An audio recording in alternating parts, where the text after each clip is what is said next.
very few women were having children and staying on, being like full-time game developers 20 years ago. And that's been made a little bit easier. Also, the female ambition is more encouraged today than it was before. Hi, I am Sophie Vaux, and this is the Rise and Play podcast. In the show, I sit down with influential thought leaders in the gaming industry to deconstruct how they create the best teams and company cultures in order to create the best games. Speaking to hundreds of game executives in the show, I have identified recurring patterns and mistakes that we all make in our leadership journey. Do you have to go through the same hurdles and make the same mistakes to learn too? You are not alone in this journey, and hopefully, you can learn from a diverse range of seasoned leaders who already walked the talk. Every episode brings actionable insights and case studies that will help you improve your management skills, self-awareness, and empathic communication. Becoming a better leader starts with becoming a better human. Are you ready to unlock your full potential in life and business? Let's begin.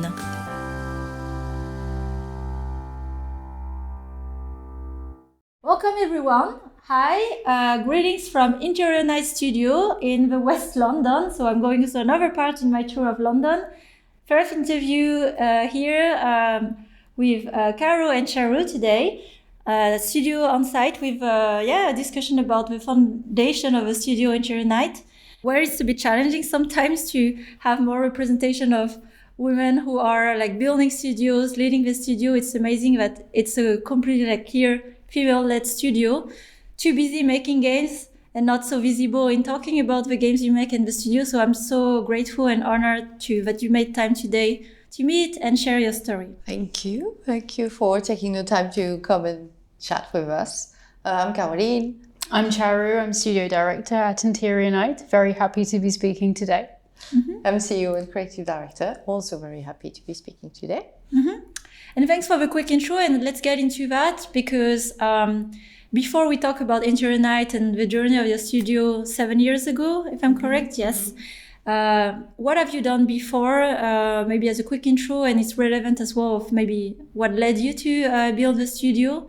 And we can start with you, Charu, if you'd like, and then after Charu as well, your journey. So I've been making video games for 23 years, I think. It's been a long time, and my first job was at PlayStation's London studio as a programmer. I think I was the first female programmer they hired. And from there, I worked on like some technical prototypes, which became a $1 billion franchise called SingStar. And it was a really interesting pivot time at Sony, where they were moving away from traditional genres and embracing broad audiences, pick up and play, and very intuitive gameplay. I think that's something I've taken with me throughout my career. After that, I went into production and started working at Xbox, making mobile games. And then 6 years ago, I joined Interior Night, and I'm studio director here now. And I started around the same time as you, I think, in the industry, 2001. I had a job as a game designer at the time in a company that was doing tabletop RPGs. But moving into the interactive space, I had no idea what I was doing. But then I moved to Quantic Dream, where I worked as a game designer and then lead game designer for 11 years. So initially on Fahrenheit/Indigo Prophecy, then on Heavy Rain, and finally Beyond Two Souls. Then I left for a Sony London studio where I didn't meet Charu because she had left like a couple of years prior, where I worked on narrative prototypes and also a little bit on VR, always on the narrative side. So I did the story Bible for Blood and Truth, for example. And then after a couple of years, I had my second baby, like very tiny at the time, and I decided like it was the right time like to take the leap. And just I left Sony and I bootstrapped Interior Night for a year, going around pitching with a friend called Dave Ranyard, who introduced me to Charu, and then very quickly lined up a team of veterans where we could go around pitch and say, these people are going to join. And so when we signed As Dusk Falls, Charu immediately joined and we started the journey.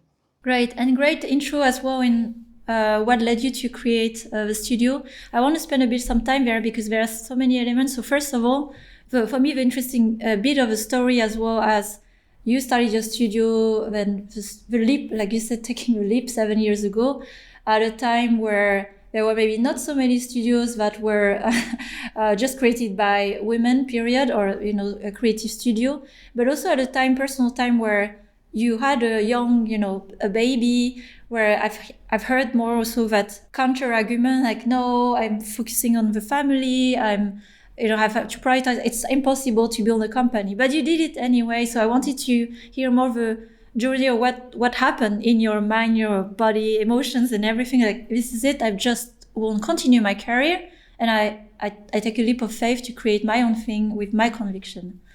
Yeah, I think it's kind of gradual. Like, you have something you believe in and people around you tell you can't make it.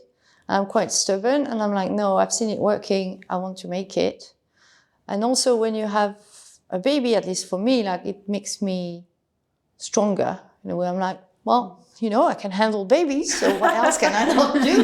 Like, that's and when I started it, I was like, you know what? I'll try it for a year. If it doesn't work, I'll go back to finding a job in a dev studio. And I had no idea we would end up making an award-winning game with like great people. You don't see this far. You're just like, well, I want to try this for like a year because I really believe I want to give it a try, because otherwise, and I was also like mid-30s, so you got more confidence. And to the credit of this country, like in the UK, it's very entrepreneur friendly. So you get a lot of advice. People are very welcoming and nurturing, and they give you advice for free. They're happy to help or connect you with people. Something I hadn't experienced in France. I'm not saying it doesn't exist, but like, it's just like there wasn't, or I wasn't connected to that entrepreneur ecosystem in France. So it never crossed my mind in France that I could do anything like this at all. But arriving here, once I had moved country with my family, having a second baby, I'm like, what can I not try?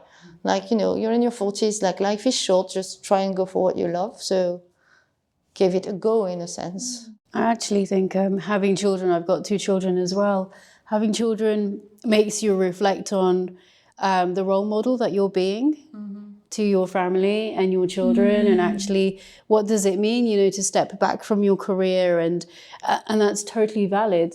But, like, how long do you want to do that for? And actually, what do you want to achieve as a person? And the world of work has changed as well, over the last 20 years. I think very few women were having children and staying on, being like full-time game developers 20 years ago. And that's been made a little bit easier. And it also, the female ambition is more encouraged today than it was before. I know that being a parent and a mother, caring, like giving birth, is a really difficult process. So I guess going like with the strength, like, is it that hard to build a company after, being a parent? Yeah, I think it empowers you because you learn very quickly that you don't need that much sleep. And I was like, what have I done during my 20s? I felt like I didn't have enough time for myself or whatever. Like, I had plenty of time. But like, once you have children, like, you learn to multitask super quickly, prioritize, also what needs to be done when. Of course, you share the burden with your partner. I'm not a single mother. And, I'm in admiration of single mothers because that's really tough. But when you have a partner, you share the load, and also like you focus on the important things and you get so much done. I think you're right. There's an inner strength that comes from going on that journey of motherhood, but also maturing and like, where do you want to put your time? What's important to you? And actually, like, yeah, exactly. How do you want to spend your time? Is it watching a lot of Netflix, or is it playing games, or is it, actually building something which is material and gives back to society in some way? And as you started Interior Night, like especially you, Charu, at the moment where I'm sure you've seen a lot and worked on very big games. And for the listeners who haven't heard about Interior Night yet, you're known also for your big game Dusk Falls, and what you started innovating on interactive stories for a mature and broad audience. I guess that's always the foundation of what you had in mind at the time. So I wanted to understand the context of what you saw, maybe either as an audience or a professional, a gap in the market, and it was very heavy, like more console at the time. Maybe you started like not that prominent like we have today with mobile. What is the gap you saw to really create a type of new experiences that you could create that you didn't see? What was the thesis basically? Yeah, so I'm a game designer, so I don't really think about the market so much. But that said, it's still rooted in like a need for myself or people I love around me or players I've seen playing. At Quantic Dream, like when we worked on Heavy Rain, we had like emails from people saying, oh, my girlfriend switched the console on by herself to continue playing Heavy Rain by herself. like wow, mind-blowing. But everybody died at the end because she couldn't do the QuickTime events well enough. You know, I thought that's fantastic because I want the girlfriend to play. It's a bit cliche, but it's not that much. It's often you got the guy has the console, the girlfriend sits next to him if she's in a good mood and watches a bit of it. Maybe they chat about it. The great thing with narrative experiences is that it's stories. So everybody understands stories. It's super broad in a sense. Like our brains are like super hardwired for stories. So a game like Heavy Rain or Detroit, they appeal naturally to a broader audience than maybe other genres. And also it's a genre, I like narrative games are like, this is my experiences, this is what I love. But that broad appeal from the get-go of the genre is a big thing for me. And where we went with As Dusk Falls is that it's multiplayer and super, super approachable. So you can play, you know, using any type of controller, but also your phone with an app. That means like I played with my mom, you played with your mom as well. Like my mom had never played a game before. She's 73 and she just took her phone. We explained like install the app, even her, she can do that. And then you play with one finger on a level playing field with everybody. And so that's great because then you can immerse yourself in the story on the big screen and have interesting conversations about your decisions with people you know and you love. I think that's so true. I mean, often within the games industry, we make games that are actually in reality quite niche. You know, some of the traditional genres are really not appealing to the vast majority of demographics. And like you're saying, like storytelling is just universal. Everybody wants to engage in stories, whether you're a gamer or not. You watch TV series, you watch films, a lot of that. A lot of those things influenced our games as well. But the other thing that people could really relate to with our games are the characters themselves. They're very nuanced. They're very human. They're not black and white characters. They just have like the full range of human emotions and they're flawed. And so when you play the game, like you said, my mum played 0 hours of gaming, my mum has. And she played with my husband, Thomas, who's got thousands of hours of gaming behind him and increasing every day. And we just played together and she was able to make the choices. She's able to relate to the story. She wasn't intimidated by using her phone or the interactions because it's so intuitive. Maybe this is a good opportunity here to get into the way you develop games, right? Because with that purpose and focus, are there things you can share on your development process that you are doing a bit differently from the other studio? Because it's not that easy to deliver that human depth in the characters, first of all, where it could be relatable. Like one part is like playtesting with players who are not your typical players to even test like with your mother. So maybe there are some parts of, if you have reflected about it, of the development that is very specific to you in Cherry Night and that allows you to deliver like actually that kind of experience that is very unique to you. Yes, I'd say like having come up from like development and production and then listening to Caroline's very, very clear creative vision, I have to say. When I first met Caroline, it was in a cafe and I was working like in a different game studio. And that's the thing that really struck me about her. It was just like how clear her vision was and what the game was and what it wasn't. So I've sort of like taken on that as a production challenge, and I don't want to compromise on the development of that creativity. That's where we really did build the team up from, the ground up, and the people we hired, we made sure they were very diverse, not only in, like ethnically diverse, etc., but actually the influences and the perspectives they have. So we took people from the film industry as well as veterans from the games industry, and we've given them the space to learn how to make games, but really use their perspective, their interpretation of script and characters to come through the game development. I often think of teams really a bit like ingredients, the recipe where you leave ingredients and let the magic happen. And here, just already bringing people from a different industry, which is usually a pushback. It's like, no, we just want people in games who have worked on this and that game. So then you have the same cook again. And this is where you mix a bit the recipe, but also train and guide properly to how do you take your knowledge to translate it into a game experience. And what are also the source of inspiration when it comes to, there are so many stories to tell, and what are the themes that are important for you that get in the game, like the topics.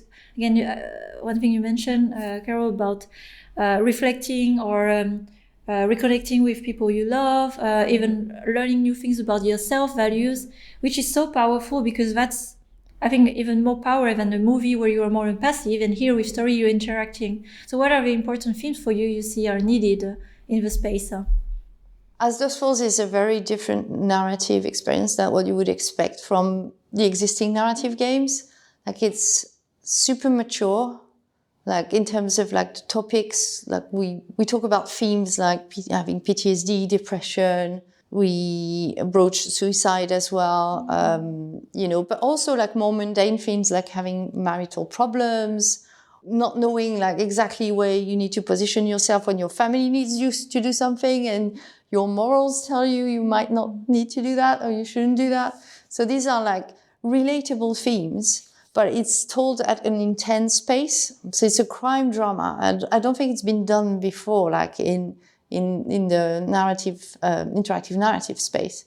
And it's more akin like to playing Breaking Bad or Dog Day Afternoon than to playing Life is Strange. And we did that because we wanted to address like a mature audience, like people with children who are like, the kids are in bed and, they worked all day and they're like, what do we do tonight? Shall we watch Netflix? And then you browse for 45 minutes and you can't find anything you want, and then you fall asleep 15 minutes after you finally launch something. But be like, okay, what is there? Like, this is different. Let's try this tonight. And because it's interactive, like you said, in every decision you put a bit of yourself. So it reveals who you are and what's important to you.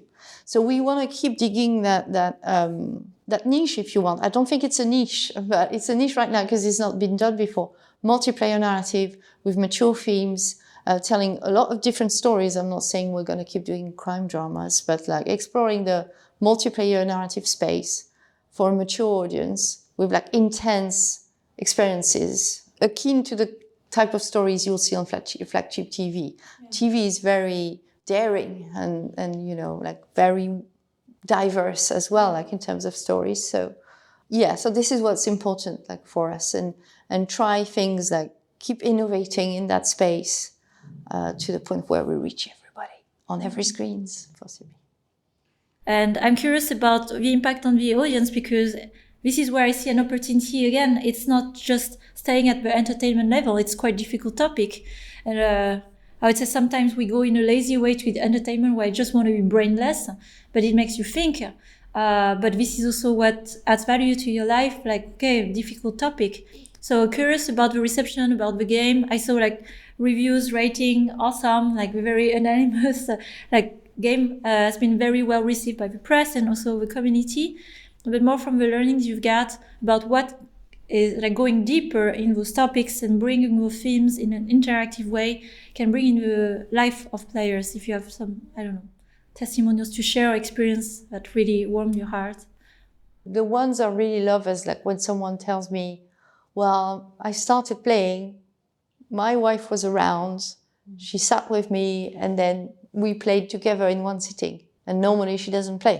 But just before I leave it to Charu, like what you said about, you know, time management, like escapism can't be everything. We're not here to entertain ourselves to death, right? What's the point? Like stories are great and interactive is great to understand more about yourself, but about the world as well. We use stories to understand the world all the time.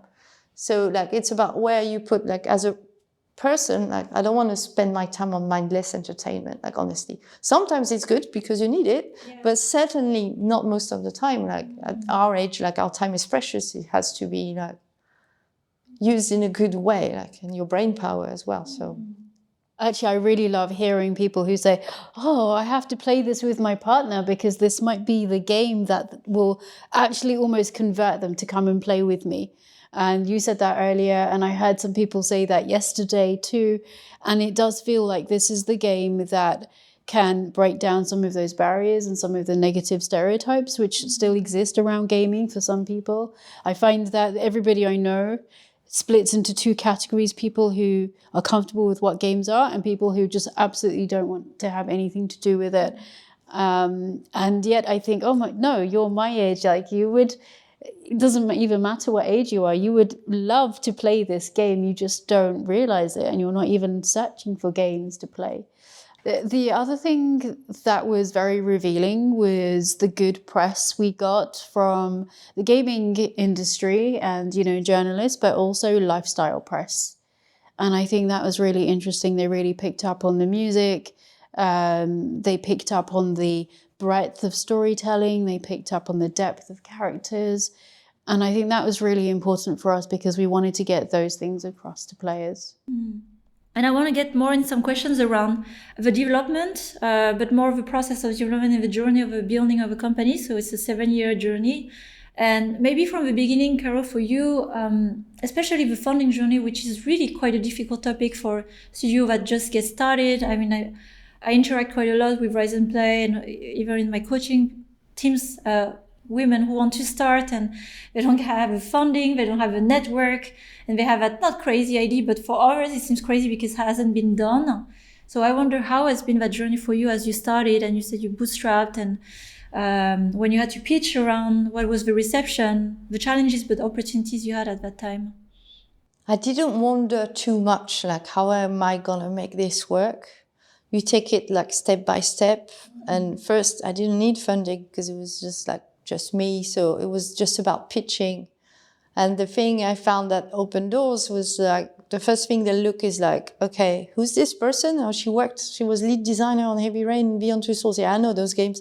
Loads of people are in the industry are big fans of Heavy Rain. Like, you know, you mentioned Heavy Rain, they're like, oh yeah, I love it. We can talk. So that opens door, like your credentials and past experience. Like if you have 2 years experience, like maybe it's a bit early to start something, but maybe not. What do I know? Like, but given like the budget of the game I was going for, because if you want to be a solo developer, like nobody stops you, essentially. But I needed funding from a publisher for that project. So you need to have a team with you, and that's like an important thing as well. Like, who is this person talking to me? What's their experience? What is the game about? And what's the team? Because I could have a great idea on a PowerPoint. I can't make a game myself. So who is the team? So having that lineup of like people like Charu, Ron, who's also from Sony, May, who's a designer. She's our lead designer now, but at the time she was a designer with loads of experience at Sony. So you line up like these people on this slide and they're like, yeah, okay, I believe they can make a game. Without the team, like it's difficult, like given the amount of money we were asking for. Yeah. And you've got highs and lows. And yeah, I remember the worst lows, and you're like, okay, there's just these people. I need to talk. I'll try and talk to Sega. They probably don't make this kind of games, but turn out, yeah, they were interested. So like, okay. They were the first publisher, Sega? Yeah, initially we signed with Sega. And then Sega, 15 months or 18 months after, once we had finished like a vertical slice, I had a change of strategy. So we went back to pitching again, but this time with a vertical slice and a proper demo to final quality. And then we signed with Xbox Studios, Microsoft. So we've gone around the pitching treadmill. That's so important, that story though, because that was like February 2019 when Sega had like a big strategic meeting, and then they were very, very sad about telling us the news that they weren't going to continue with the game. And we knew it straight away because it was an online call, and everyone in the room was silent on their side, and only one person could barely speak. And so, we could feel that they were really feeling very, very bad about this, and they didn't want to stop making the game. And actually, you could have thought, oh no, this is terrible. What are we going to do next? But like you said, Caroline, I think we just like, okay, so what's the next step? Okay, yeah, we're going to go to GDC. We're going to do this, just like a month later in March. And we're going to pitch to everybody, and you just get busy making it better and doing the next thing. And then we ended the year in a really good place, like, even better than the beginning of the year. And so for the timeline, that game all that time long was Dusk Fall that you were making. You didn't pivot games, right? So that was okay. And so how long did the game take to develop? And I guess there was hurdles, like who is going to fund it, and that you had to change in between. So we started in November 17. We had no PCs, nothing. Nothing. And so it took us 15 months to get to a vertical slice. And then we restarted, I would say, we started production in earnest, beginning 2020. So it took us 2 years and a half, let's say 3 years of production, a year plus of pre-production. So 4 years in total. That includes the time in 2019 to find another publisher. Yeah, where more or less. Yeah, we carried on with game development, but it wasn't going as fast as the original plan. You released Dusk Fall in which year? July 22. Okay, so and where are you today? So how many are you in team composition, and are you focused on expanding Dusk Fall, or are you always working parallel with R&D, track, new game, new idea development? How is it set up? So there's 25 of us at the moment. In terms of team composition, I would say a third maybe programmers, and then the rest split across writing, design, cinematics, art, production. But during production, art and cinematic are 50% of the size of the team, because we've got so much story to assemble and to tell. So we're not that many now. We work with also outsourcing partners that we've been working with on As Dusk Falls as well. We've been porting As Dusk Falls during the past year, so it's coming to PlayStation in March 7. Yeah, very excited. I took a note of it last year. I was I will wait for it, because I'm a big consumer of this type of game. So and then I'll share my feedback, my experience, and so on. Yes, so I'm looking forward to it. Yes, super excited for it to come to PlayStation, because our games in the past have all been on PlayStation, so it's great. It's great for that, and we're also concepting something new. Okay. Which I can't tell much about. Yeah. But it's also interesting for me, the timeline of console development, because it's completely a different timeline with mobile, where it's a bit crazy. You can launch a game in a week or months or a year, 2 years max.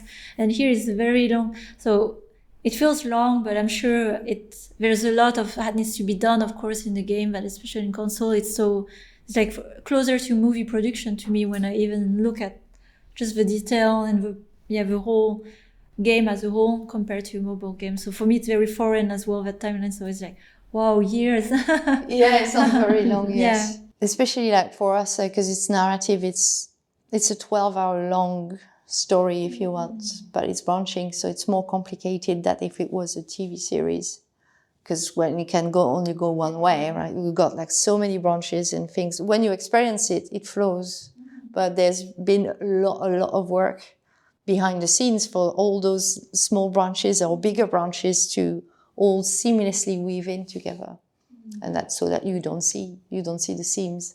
So it's a lot of work. But I don't know, coming from console development, it feels, when you have to start the studio, build the team, and make the first game, it often takes longer. Everything takes longer than we think, anyways, all the time. But that's 3 challenges at the same time. The next one I hope we'll be faster, but honestly, I don't know. I honestly don't think so. I'm sitting here thinking, no, this is not a long time.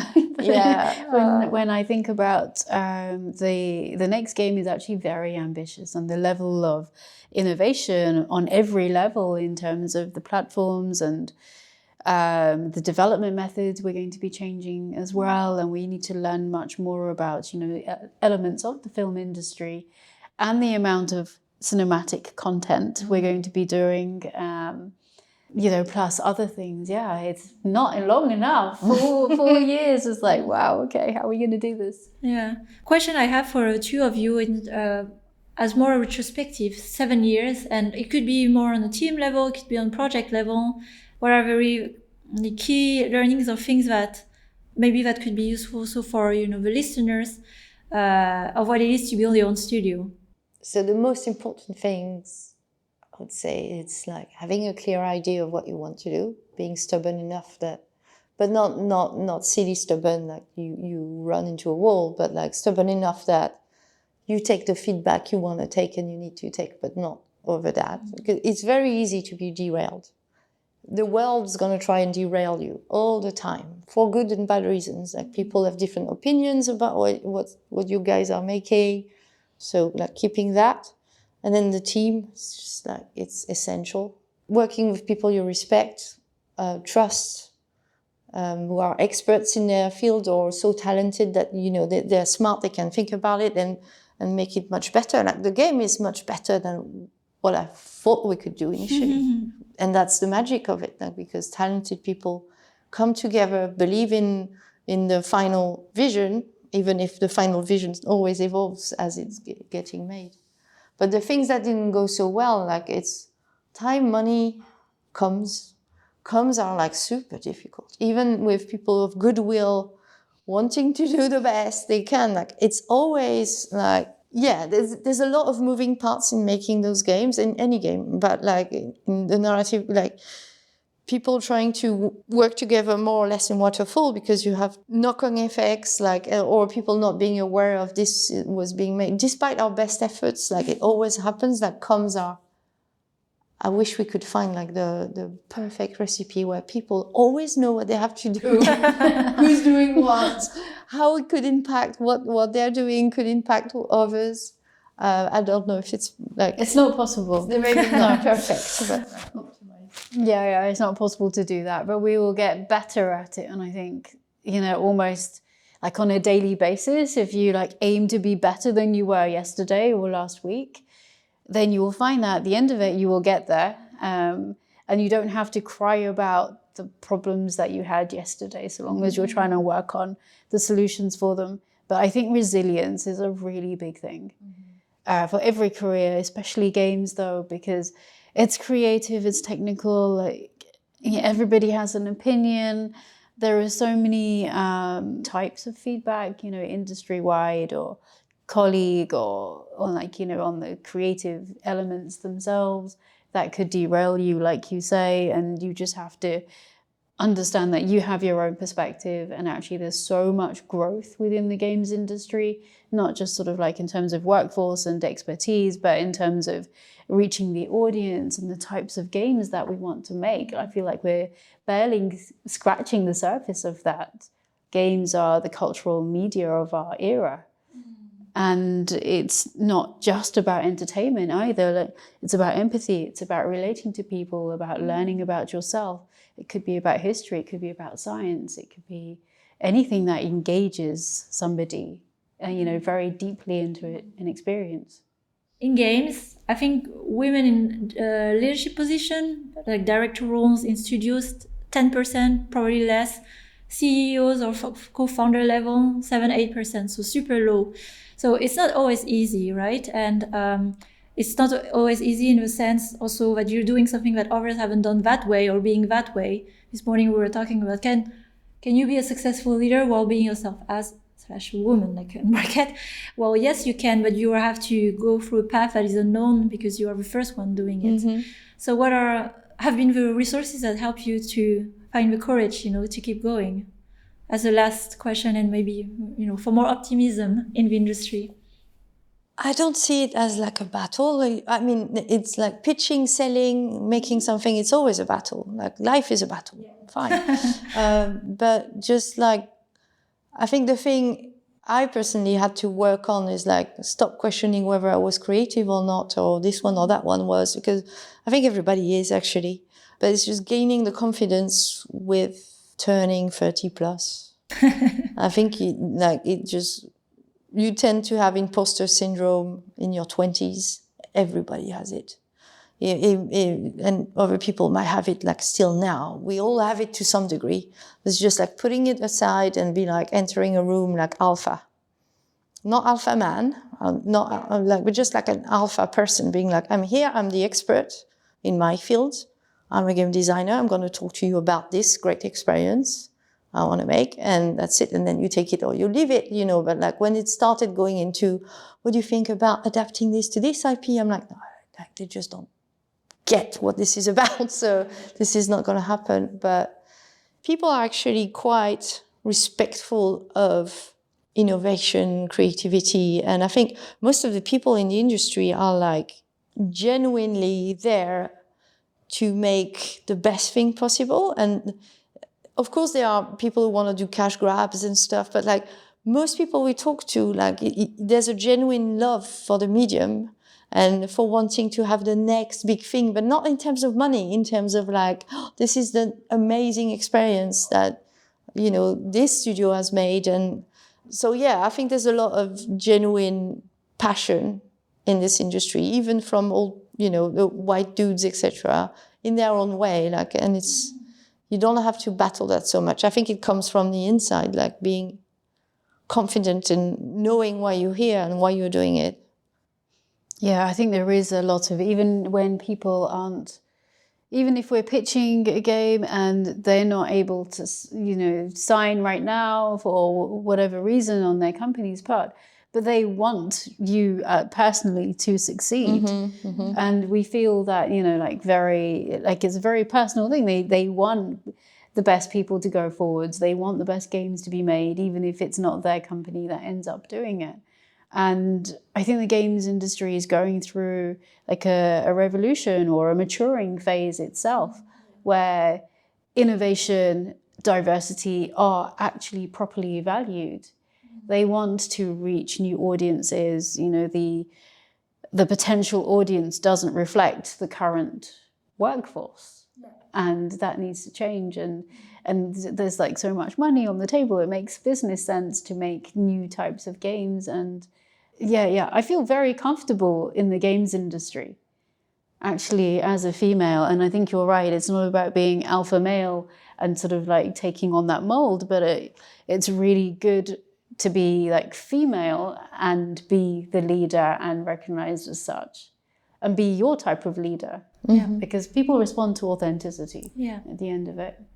I love it as a maybe closing note, because that was exactly the topic we touched on this morning at breakfast. And it's at the end of the day, it's like really finding your true self and having the confidence to be yourself, because this is a confidence that signals in the end like more, not to be derailed, but it's a journey that personally everyone has to take, and it's a difficult one until you get there.